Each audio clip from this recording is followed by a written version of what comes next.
अब पटना नहीं है। बटे थे तो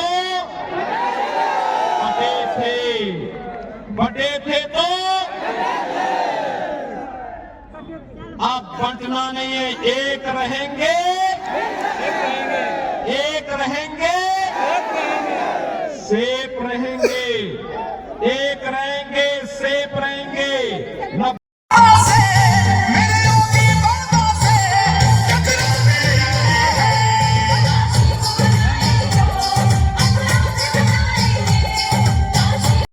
दीदी योजना के अंतर्गत हर महिला को 2100 रुपए हर महीने प्राप्त होंगे। 21 लाख परिवारों को एक एक आवास उपलब्ध होगा। और यही नहीं, हर नौजवान को 2000 रुपए महीने का बेरोजगारी भत्ता भी उपलब्ध करवाने का काम भारतीय जनता पार्टी की एनडीए सरकार कराएगी। सभी लोग सहमत हैं? संकल्प लिया है और संकल्प लिया है। भारतीय जनता पार्टी का संकल्प है कि हर परिवार को घर बनाने के लिए फ्री में पानी उपलब्ध करवाने का काम करेंगे। मैं आप सबसे अपील करने के लिए आया हूँ। मैं आप सबसे अपील करने के लिए आया हूँ। आज आप देखते होंगे जहाँ पे भारतीय जनता पार्टी की डबल इंजन की सरकार है, वहाँ न दंगा है, न कर्फ्यू है। वहाँ पर न बेटी की सुरक्षा पर खतरा है। वहाँ कोई गुंडागिर्दी नहीं है। वहाँ पर विकास है, वहाँ पर समृद्धि है, वहाँ पर सुशासन है, वहाँ पर किसी भी प्रकार की अराजकता नहीं। विरासत और विकास का बेहतर समन्वय है, बेहतर समन्वय है। और वहाँ पर कोई समस्या नहीं है। आपने देखा होगा 500 वर्ष पहले अयोध्या में राम मंदिर को तोड़ा गया था। डबल इंजन की भाजपा सरकार आई, आज अयोध्या में भगवान राम का भव्य मंदिर का निर्माण बनकर के तैयार हो गया है। अयोध्या में राम मंदिर का निर्माण, और राम मंदिर का ही नहीं, श्रृंगवेरपुर में, याद करना, श्रृंगवेरपुर में भगवान राम और निषाद राज की 56 फुट ऊंची प्रतिमा भी वहां बना करके स्थापित कर दी गई है।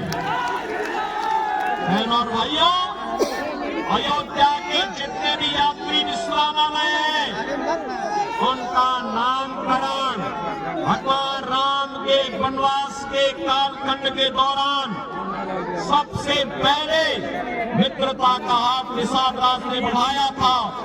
और इसलिए हर विश्राम स्थल का नाम वहां पर निषाद राज गुहा के नाम पर ही किया गया है।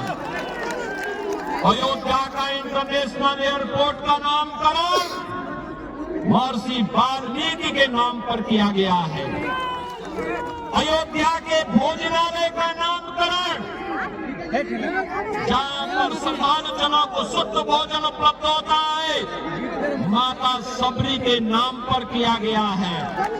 और इसलिए बहनों और भाइयों, मैं आपसे कहने के लिए आया हूँ, भारतीय जनता पार्टी नेतृत्व की ये सरकारें सुरक्षा के लिए, सुशासन के लिए, समृद्धि के लिए कार्य कर रही है।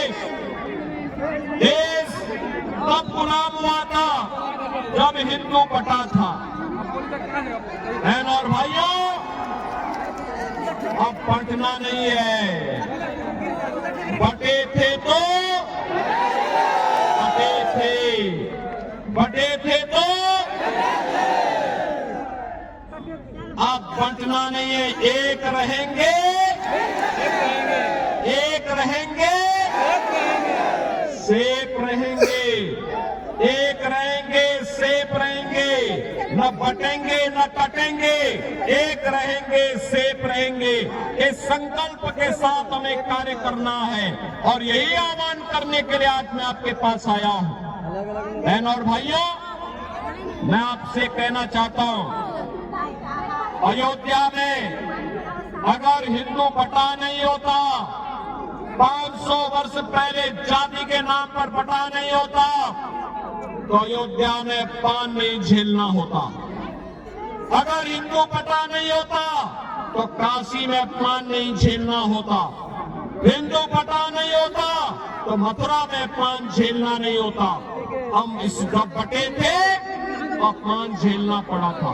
और इसीलिए मैं आपका आह्वान करने के लिए आया हूं कि बहनों और भाइयों, बटना नहीं है। जाति के नाम पर बांटने वाले नेता समाज के दुश्मन है, देश के दुश्मन है। इनसे सावधान रहना है और सावधान रह करके एक भारत श्रेष्ठ भारत की परिकल्पना को साकार बनाने के प्रधानमंत्री मोदी जी के यहाँ आह्वान को आगे बढ़ाना है। विकसित भारत की परिकल्पना को आगे बढ़ाना है और विकसित भारत की इस परिकल्पना को आगे बढ़ाने के लिए आज मैं आपके बीच आया हूं आपसे कहने के लिए, भारतीय जनता पार्टी गठबंधन ने राजमहल विधानसभा सीट पर श्री अनंत कुमार ओझा जी को अपना प्रत्याशी बना करके उतारा है। अनंत ओझा जी को अपनी चुनाव जिता करके भेजेंगे, भेजेंगे। जहां तक मेरी आवाज जा रही है वहां तक दोनों हाथ ला करके थोड़ा बताइए। जहां